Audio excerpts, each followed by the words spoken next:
ಸಮುದಾಯ ಭವನ ನಿರ್ಮಾಣ ಕಾಮಗಾರಿಗೆ ಭೂಮಿ ಪೂಜೆ. ಕಾಗವಾಡ.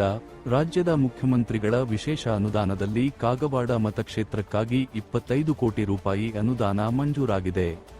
ಅದರಲ್ಲಿ 13 ಕೋಟಿ ಸಮುದಾಯ ಭವನ ನಿರ್ಮಾಣಕ್ಕೆ ಅನುದಾನ ಮಂಜೂರಾಗಿ ಕಾಮಗಾರಿ ಪ್ರಗತಿಯಲ್ಲಿವೆ ಎಂದು ಶಾಸಕ ರಾಜು ಕಾಗೆ ಹೇಳಿದರು. 60 ಸಮುದಾಯ ಭವನ ಪ್ರತಿಯೊಂದು ಹಳ್ಳಿಗೆ ಕೆಲವೇ ದಿವಸದಲ್ಲಿ ಪೂಜೆ ಮಾಡಿ ಅವ್ರು ಮುಗಿಸುವಂಥ ಕೆಲಸವನ್ನು ಮುಂದೆ ಮಾಡ್ತೀವಿ.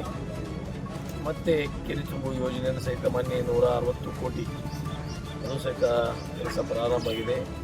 ಜಾಕ್ವೇಲದು ಕೆಲಸ ಈಗ ಪ್ರಗತಿಯಲ್ಲಿದೆ. ಇದ್ರ ಜೊತೆಗೆ ಬಸವೇಶ್ವರ ಯಾತ್ರೆರಾವರಿ ಮೊನ್ನೆ ಪ್ರಾರಂಭ ಮಾಡಿದ್ದೀವಿ. ಈಗ ಇನ್ನೂ ಸ್ವಲ್ಪ ಒಂದು 10 to 20% ಕೆಲಸ ಇದೆ. ಅದನ್ನು ಮೂಡಿ ಇಲ್ಲಿ ಏನು ನಮ್ಮ ಒಂದು ಯೋಜನೆ ಇದೆ ಅದು ಎಲ್ಲ ಜನರಿಗೆ